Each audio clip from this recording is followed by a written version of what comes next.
नमस्कार, बहुत स्वागत है आपका हमारे इस खास कार्यक्रम सुलगते सवाल में। मैं हूं आपके साथ अमित शर्मा।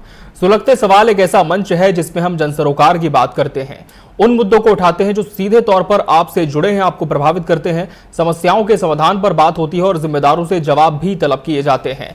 आज हम बात करने जा रहे हैं छत्तीसगढ़ के गरियाबंद की, जहां के मैनपुर ब्लॉक में एक छोटे से प्राथमिक विद्यालय ओंकारपारा में शिक्षा विभाग की बड़ी लापरवाही सामने आई है।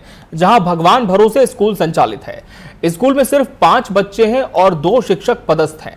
हालात यह है कि ईडाइस कोड बंद होने की वजह से बच्चों को भी मध्याह्न भोजन का लाभ नहीं मिल रहा, न यूनिफॉर्म और न ही किताबें। स्कूल का भवन जर्जर, बेंचें टूटी और हर रोज बच्चे शिक्षक डर के साए में अध्ययन अध्यापन करने को मजबूर हैं। सवाल यह है कि क्या सिर्फ शहरों के बच्चों को ही शिक्षा का अधिकार है? देखिए रमेश सोनी की ये रिपोर्ट ओंकारपारा से सुलगते सवालों में।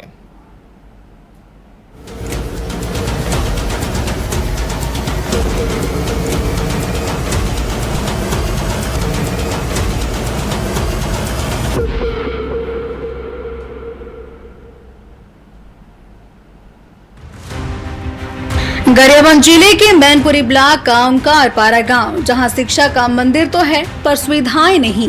सिर्फ 5 बच्चों की दर्ज संख्या वाले इस स्कूल में 2 शिक्षक पदस्थ हैं, लेकिन स्कूल के ईडाइस कोड बंद होने से बच्चों को न तो मध्याह्न भोजन मिल पा रहा, न यूनिफॉर्म और न ही किताबें मिल पा रही।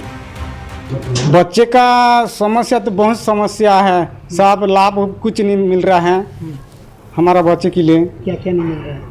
मध्याह्न भोजन ना मिल रहा है, ना कलम पेन किताब कुछ नहीं मिल रहा है। ड्रेस पता नहीं मिल रहा। फिर हाल स्कूल तो डाइस कोड तो बंद है, ठीक है साहब, तो प्रधान पाठक नहीं देना था, बंद है बोल के कुछ जान रहे हैं, क्यों दिया? नहीं देना था।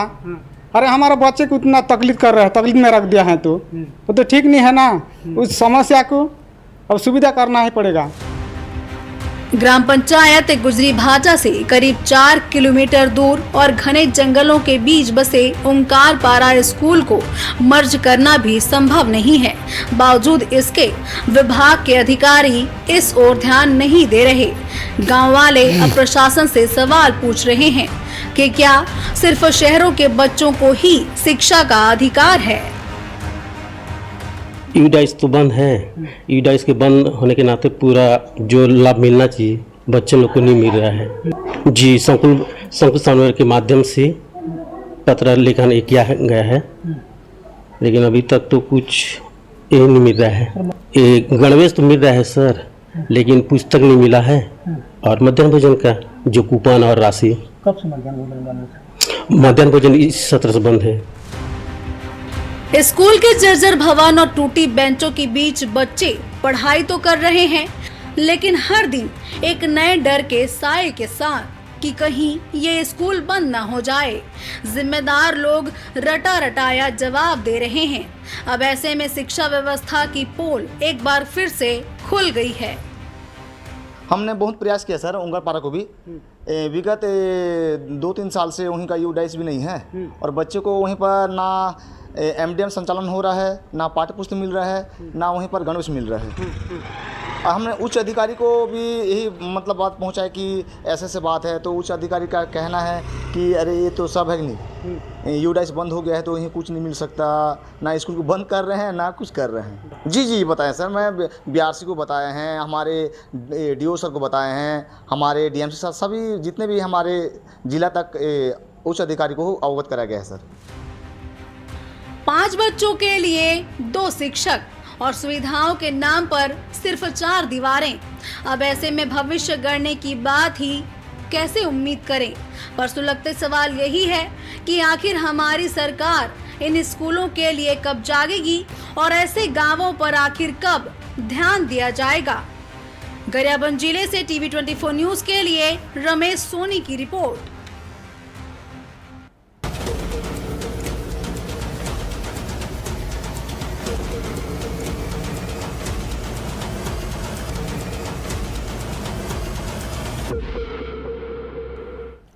पांच छात्र 2 शिक्षक, यह आज का बड़ा सुलगता सवाल है कि आखिर इस तरह से इस स्थिति में स्कूल कैसे संचालित है जहां 5 छात्रों के ऊपर 2 शिक्षक निर्धारित किए गए हैं। और यही नहीं बताया जा रहा है कि शालों को डाइस कोड भी नहीं मिला है, जिसकी वजह से जो बुनियादी सुविधाएं हैं उसका लाभ लेने से भी यहाँ के बच्चे वांछित हो चुके हैं। और अब बड़ा सुलगता सवाल यह है कि आखिर जिम्मेदारों ने इस पर ध्यान क्यों नहीं दिया, क्योंकि सब कहीं ना कहीं स्कूलों को बढ़ाने की दिशा में सरकार लगातार प्रयास करने के दावे करती है। खासकर हम शहरी क्षेत्रों की बात करें तो यहाँ पर तो स्थितियां फिर भी ठीक है, लेकिन ग्रामीण अंचलों में जहां पर सबसे ज्यादा ध्यान देने की आवश्यकता होती है वहां पर क्यों आखिर बुनियादी सुविधाओं की कमी से यहाँ के बच्चे जूझ रहे हैं। और जो अध्यापक है, जो प्रधान पाठक है, उनका साफ तौर पर कहना है कि कई बार इस दिशा में प्रयास किए गए लेकिन कोई सुनवाई नहीं है। सीधा रुख कर लेंगे गरियाबंद का, जहां से हमारे सहयोगी रमेश सोनी हमारे साथ इस पूरी रिपोर्ट पर जुड़े हैं, जिन्होंने इस पूरी खबर को कवर भी किया है। रमेश, कितने सालों से ये स्कूल यहाँ पर संचालित है और ये कैसे संभव हुआ कि यहाँ पर 5 छात्र हैं, उनके ऊपर 2 शिक्षकों को निर्धारित किया गया है?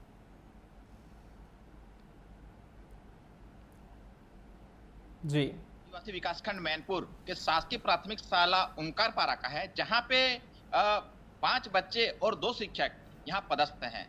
तो एक बच्चों के साथ जो नाइंसाफी हो रही है जी, तो इसमें एक बात सामने आई है कि इस स्कूल का ई-डाइस कोड जी नहीं मिल रमेश, पा रहा है। जब बच्चे को अपने लाभ से जो शिक्षा विभाग की ओर से जो मिलने वाला है, जी, मध्याह्न भोजन और आपका पाठ्य पुस्तक, यूनिफॉर्म, इन सारे चीजों से बच्चे वंचित हैं। और आप देख सकते हैं कि स्कूल की जो स्थिति है इतनी जर्जर है कि बच्चे रोज वहां डर के नाम से वहां बैठते हैं, अपनी जिंदगी दांव में लगाते हैं। और साफ बात बोलना चाहूंगा कि ये शिक्षा के ये जो देश गढ़ने वाले बच्चे हैं उनके साथ ये अन्याय हो रहा है, क्योंकि शिक्षा का ये बच्चे कल के डेट में अलग जगाएंगे। हाँ। और सीधे से तौर पे बात करूं कि यहाँ से जो गुरजी भाटा टी है, जो ग्राम पंचायत है, वहां से महज 4 किलोमीटर है और रास्ते जंगली रास्ते से भी भरपूर है, जंगल भरमार है यहाँ पे।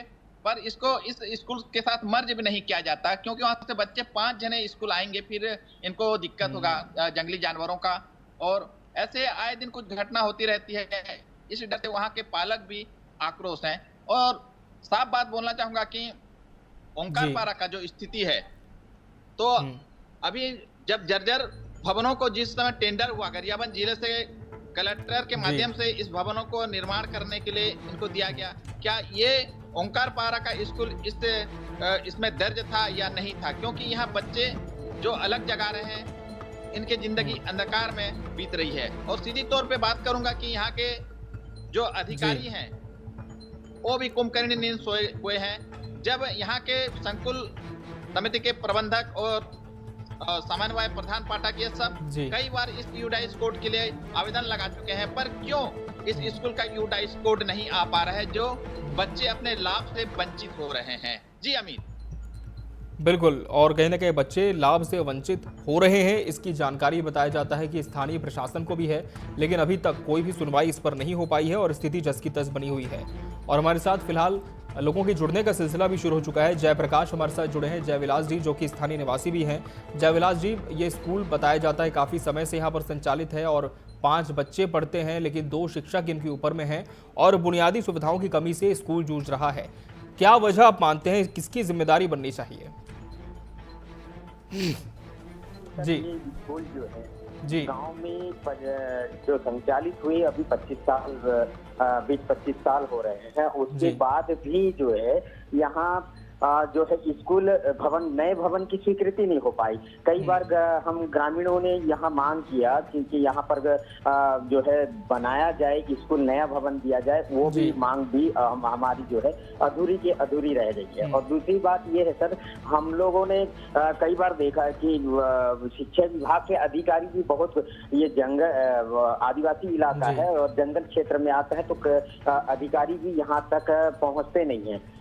कई बार हमने मैनपुर जाकर भी अधिकारियों से मांग किया है, लेकिन वहां पर हमारी बातों को नहीं सुना गया। तीसरी बात ये है सर कि यूडाइस कोड अभी तक 4 साल हुए यूडाइस कोड बंद हुए हैं और इन बीते 4 सालों में बच्चों को के कई जो है महत्वपूर्ण जो योजना से वंचित हो रहे हैं, जैसे मध्याह्न भोजन है, ये गणवेश वितरण है, पाठ्य पुस्तक वितरण है, और यहाँ तक कि पंजीयन में भी बहुत दिक्कत हो रहा है। क्या इस पूरे विषय को लेकर जयविलास जी आप लोगों ने भी जो स्थानीय शिक्षा अधिकारी है उनसे मुलाकात की है, कोई पत्राचार किया है? जी जी, कई बार गांव की एक टीम जो है शाला विकास समिति वालों ने भी मुलाकात किया है। सरपंच ने भी कई बार इस विषय को लेकर जो है वहां मुलाकात करने की कोशिश करी है, मांग भी रखा है, लेकिन वहां पर जो है यहाँ गांव वाले की जो मांग है उसको नहीं सुनी गई। और इसमें कहीं न कहीं सर पूरी जिम्मेदारी जो है शिक्षा विभाग की है। शिक्षा विभाग को यहाँ इन बातों को ध्यान में रखना चाहिए और ऐसे जो ग्रामीण इलाकों में आदिवासी अंचल में जो स्कूलें हैं ये ओंकार पारा ही नहीं, हमारे मैनपुर विकास खंड में कई ऐसे स्कूल हैं जहां पर ये असुविधाएं मौजूद है। जी चलिए, बहुत बहुत धन्यवाद जयविलास जी आपका हमसे जुड़ने के लिए, इस पूरे विषय पर अपनी बात रखने के लिए। तो ग्रामीण कहते हैं कि वो भी इस पूरी समस्या को लेकर कई बार जो जिम्मेदार हैं उनसे मिल चुके हैं, उन्हें अवगत करा चुके हैं, लेकिन सिर्फ आश्वासन ही मिला है कि स्थिति सुधार ली जाएगी, लेकिन तस्वीरें आपके सामने हैं। रमेश का एक बार फिर से रुख कर लेते हैं। रमेश, एक डाइस कोड की बात यहाँ पर लगातार सामने आ रही है, आपसे समझना चाहेंगे कि ये डाइस कोड क्या कोई मानक है स्कूलों को बुनियादी सुविधाएं देने का? और बताया जाता है कि ये जो डाइस कोड है 3 से 4 सालों से इस स्कूल का बंद कर दिया गया है, तो आखिर इसे बंद करने के पीछे की कोई वजह बताई गई है?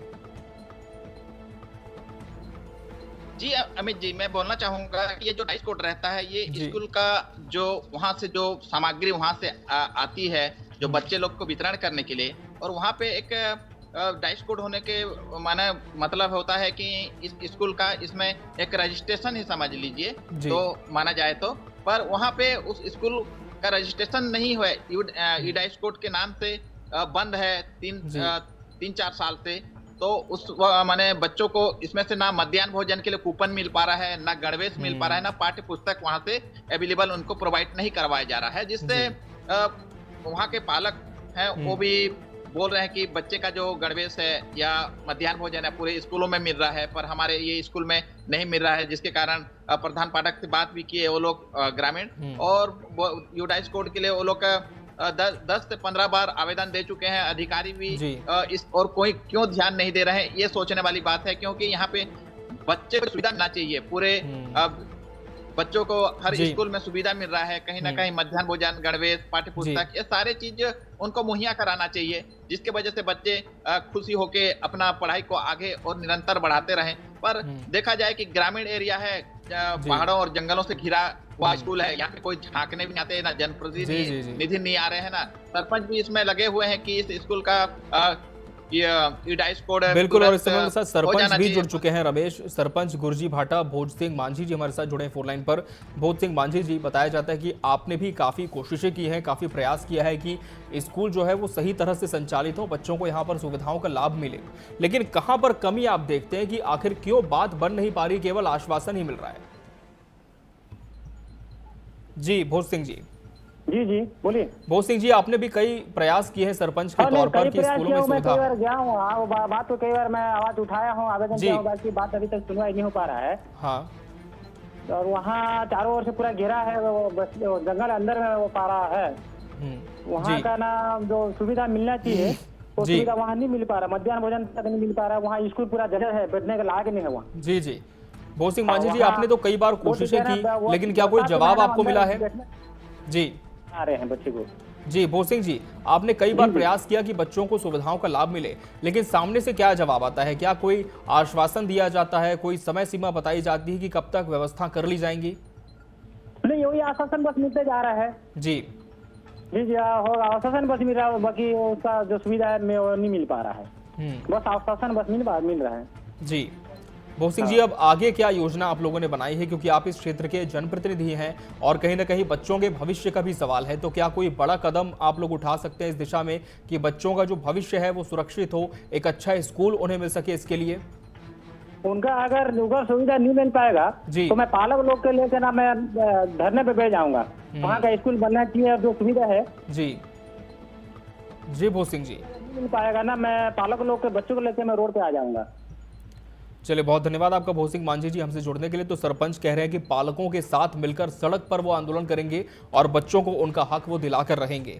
रमेश, जिस तरह से सरपंच कह रहे हैं कि वो खुद इस बात से परेशान है क्योंकि कई बार उन्होंने भी अवगत कराया लेकिन उनकी भी सुनवाई नहीं हो रही है, लेकिन कमी कहां पर रह जा रही है? क्या यहां पर कोई ऐसी व्यवस्था नहीं है जहां पर एक स्कूल भवन को शिफ्ट किया जा सके, या कोई ऐसी व्यवस्था भी नहीं हो सकती कि जो आसपास के स्कूल हैं उनका मर्जर कर दिया जाए ताकि ये जो 5 बच्चे यहां पर पढ़ते हैं वो बुनियादी सुविधाओं से वंचित ना हो?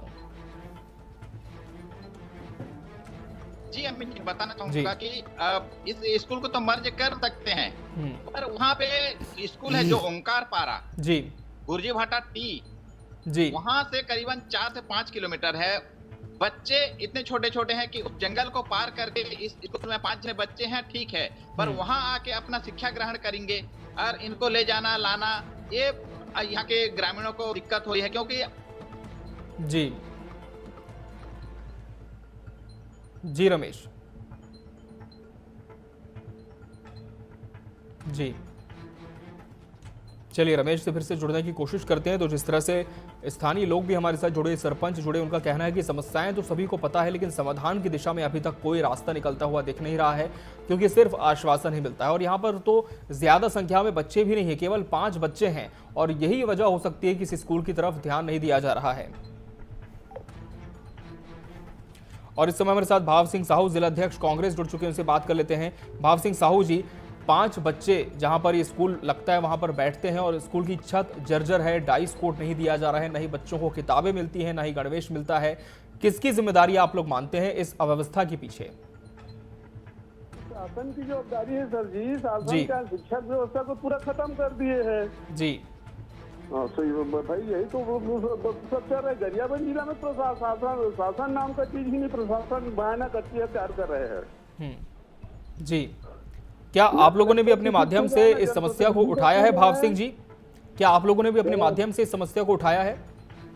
अरे कई बार उठाया। कल 2 दिन पहले अपना जो जिला पंचायत सदस्य, जिला पंचायत क्षेत्र पूर्व जनपद उपाध्यक्ष, जिला पंचायत उपाध्यक्ष थे, तो कलेक्टर प्रशासन के बारे में भी बोला, उठाया, अभी पूरा व्हाट्सएप में, फेसबुक में सब में चलाए जी। प्रशासन यहाँ पूरा नजरअंदाज करके चल रहा है, किसी प्रतिनिधि का नहीं सुन रहा है जी। भाव सिंह जी, लेकिन एक बात तो है कि प्रशासन को समस्या के बारे में पता है लेकिन समाधान नहीं निकला है। लेकिन जो प्रशासनिक अधिकारी है, जब आप लोगों की उनसे बात होती है इस संदर्भ में, तब कोई आश्वासन आप लोगों को दिया जाता है कि समस्या तो है लेकिन क्या कोई समाधान हो सकता है? कुछ नहीं सर, ये बंदर बांट हो रहे हैं सर जी। आपको क्या बताऊं, शिक्षा विभाग में बहुत बंदर बांट हो रहा है। यहाँ का जो डिप्टी कलेक्टर है, डीसी जी, कलेक्टर के द्वारा कई मीडिया पेपर में कई बार भ्रष्टाचार का आरोप लगा, लेकिन अभी तक के किसी प्रकार में कोई कार्रवाई नहीं किया गया है जी।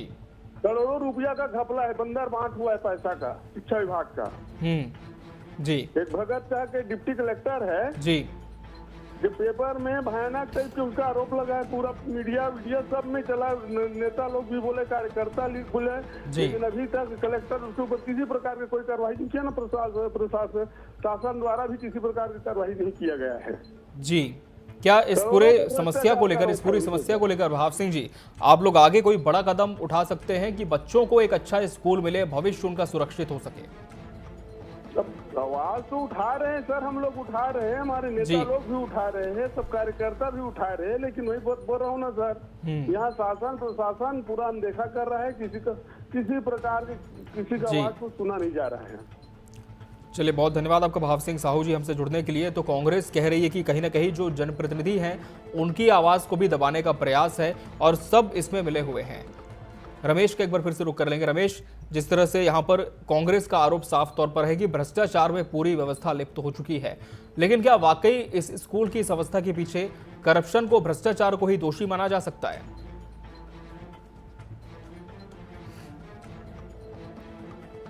जी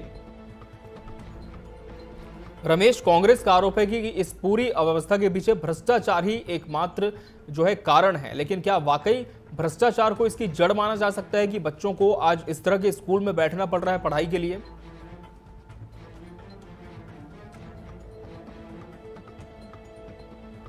बच्चों की 5 साल इन्हीं की भी सरकार थी जी, पर उसी समय भी ये डाइस कोड बंद था, उसी समय भी ग्रामीण और प्रधान पाठक सारा प्रबंधक के सभी सदस्य जाके आवेदन लगाए हैं, पर उन्हीं के कार्यकाल में क्यों नहीं हुआ। अभी भाजपा की सरकार है, भाजपा की सरकार में अभी डबल इंजन का सरकार है, फिर भी ये बच्चे लोगों को एकदम एक ई-डाइस कोर्ट के लिए परेशान होना पड़ रहा है वहां पे। और भवन की बात बोला जाए कि भाजपा कार्यकाल में ही भवन का जो जर्जर भवन को निर्माण करने के लिए जो टेंडर हुई थी, उस प्रक्रिया में भी ये स्कूल आज तक जर्जर है। तो कहीं ना कहीं यहाँ पे साफ तौर पे ये बताना चाहूंगा कि सिर्फ यहाँ पे गरियाबंद जिले में कागजों पे ही यानी काम दिखाया जा रहा है, पर जमीनी स्तर पे कोई काम नहीं हो रहा है। ये आरोप प्रत्यारोप का मामला नहीं है कि ये भाजपा हो या कांग्रेस हो, यहाँ पे बच्चों का भविष्य की बात है। जो इनको जो सुविधा मिलना चाहिए वो ये कोई भी पार्टी के हो तो इनको मुहैया कराना चाहिए। जी अमित।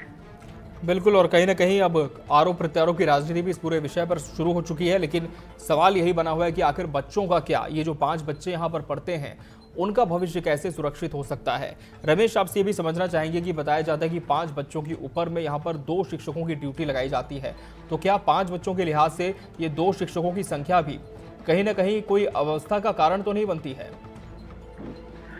जी अमित जी, यहाँ पे बताना चाहूंगा कि मैं 5 बच्चे के लिए 2 शिक्षक काफी है।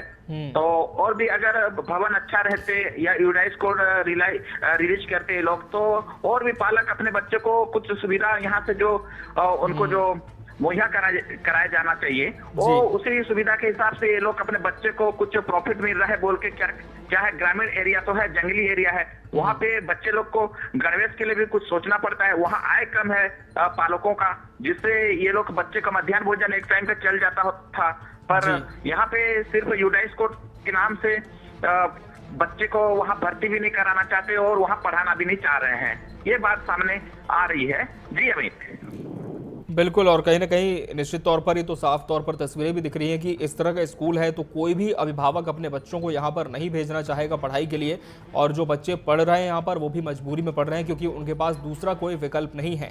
एक बात और जो सामने आई वो ये है कि डाइस कोड भी बंद कर दिया गया है 4 से 5 सालों से इस स्कूल का, जिसकी वजह से यहाँ पर बच्चों को न ही किताबें मिल पाती है, न ही और भी सुविधाओं का लाभ मिल पाता है। लेकिन इनके अभिभावकों की भी मजबूरी है कि अपने बच्चों को उन्हें इसी स्कूल में पढ़ने के लिए भेजना पड़ रहा है, जहाँ पर पढ़ाई की गुणवत्ता तो दूर की बात है, लेकिन स्कूल की जो गुणवत्ता है वही सवालों के घेरे में है, क्योंकि जर्जर भवन है, छत का प्लस्तर भी उखड़ रहा है और कहीं ना कहीं कोई बड़ा हादसा भी हो सकता है। और इस समय हमारे साथ बीईओ मैनपुर महेश पटेल जी फोन लाइन पर जुड़ चुके हैं। महेश पटेल जी, ये जो स्कूल है इसकी हालत आपसे भी छिपी नहीं है, क्या आप लोगों ने अपने स्तर पर कोई जांच करवाई है? कोई विकल्प हो सकता है कि बच्चों का स्कूल जो है या तो उसे रिपेयर करा दिया जाए या फिर दूसरी जगह इसे शिफ्ट किया जा सके? स्कूल मरम्मत का कार्य के लिए प्रस्ताव बना के भेजा गया है जी। स्वीकृति पश्चात उसको बनाया जाएगा जी। और मूलभूत सुविधा अभी डाई डाटा जो है 19-20 में बंद हो गया था जी जी। उसके जिसके कारण थोड़ी सी समस्या आ रही है। जो मूलभूत समस्या के लिए मूलभूत जो सुविधाएं मिलती है उनके लिए प्रयास कर रहे हैं अपन, जो है कि पुस्तक तो दिया गया है जी, लेकिन जो और कुछ थोड़ा डाई डाटा के कारण जो सुविधा मिल पाता है नहीं मिल पा रहा है, उनको लिख रहे हैं अपन, जो है भेज रहे हैं ऊपर प्रारंभ करने के लिए डाइस के लिए, जो है जिससे कि मूलभूत सुविधा है वहाँ प्रारंभ हो सके, जल्दी से जल्दी हो जाएगा, उसको लिख रहे हैं अपन। बिल्कुल सर, क्या उम्मीद की जाए, क्या अगले शैक्षणिक सत्र तक यहाँ पर पूरी व्यवस्था सुचारू रूप से संचालित हो सकती है? क्योंकि सिर्फ जी हो जाएगा, बहुत जल्दी दुरुस्त हो जाएगा। चलिए, बहुत धन्यवाद आपका हमसे जुड़ने के लिए फोन लाइन पर। तो बीईओ मैनपुर ने आश्वासन दिया है कि अब इसकी जो प्रक्रिया है वो शुरू कर दी गई है। रमेश, प्रक्रिया शुरू कर दी गई है, स्कूल की मरम्मत के लिए भी प्रस्ताव भेज दिया गया है और डाइस कोड भी फिर से मिल जाएगा। ये बीईओ मैनपुर महेश पटेल ने साफ तौर पर ऑन एयर आश्वासन दिया है, लेकिन जमीन पर आप क्या देखते हैं? क्या वाकई जो प्रक्रिया है उसकी रफ्तार आपको कुछ देखने को मिल रही है? जी अमित जी, मैं बताना चाहूंगा कि जैसे यहाँ के बीओ महेश पटेल जी का कहना है कि हमने प्रक्रिया चालू कर दी है और जर्जर भवन के लिए भी मैंने प्रस्ताव कर दिया गया है, आवेदन लगा दिया गया है। पर यहाँ देखने वाली बात यह है कि 3 साल से उस वहाँ का डाइस कोड एक नहीं करवा पाए यहाँ के बीओ, और भवन की बात तो दूर की बात है। अभी तो इसी सत्र में तो जर्जर भवन के लिए कलेक्टर के द्वारा पूरा टेंडर हुई थी पूरा जिले के लिए, पर वो स्कूल ही कैसा क्यों बच गया ये पता नहीं। यहाँ पे कुछ ना कुछ तो अधिकारियों की मिलीभगत हो सकती है कि जंगल के अंदर है तो स्कूल का मरम्मत क्या कराना, बाकी पैसा जो आया होगा उसको कहीं ना कहीं और इन्वेस्ट किए होंगे, ये साफ दिख रहा है। जमीनी स्तर पे तो वही देख रहा हूं मैं कि 3-4 साल से स्कूल का मैंने भवन का निर्माण नहीं कराया, बच्चे को कोई अपना जो लाभ मिलना चाहिए शिक्षा विभाग से वो भी नहीं मिल पा रहा है। तो फिर आगे की कार्रवाई को बोलते हैं, आश्वासन तो दिए हैं, पर देखते हैं कि कब तक ये महेश पटेल अपना वादे का निर्वहन करते हैं। जी अमित, बिल्कुल, क्योंकि आश्वासन तो पहले भी मिला है लेकिन अभी तक जमीन पर ये फूलभूत होता हुआ नहीं दिख रहा है, लेकिन देखना होगा कि कब तक ये जो आश्वासन है ये पूरा धरातल पर दिखता है। बहुत बहुत धन्यवाद रमेश आपका हमसे जुड़ने के लिए, इस पूरे विषय पर आपने रिपोर्ट को कवर किया और तस्वीर भी पहुंचाई, आपका बहुत बहुत शुक्रिया। तो 5 बच्चे 2 शिक्षक, ये आज का सुलगता सवाल था, लेकिन देखना होगा कि इस सुलगते सवाल का जवाब कब तक जो प्रशासनिक अमला है वो जमीन पर मुस्तैदी से दे पाता है और एक अच्छा स्कूल, एक अच्छा भविष्य यहाँ के नौनिहालों को मिल पाता है। बहरहाल सुलगते सवाल में आज के लिए फिलहाल इतना ही। मुझे और पूरी टीम को दीजिए इजाजत। नमस्कार।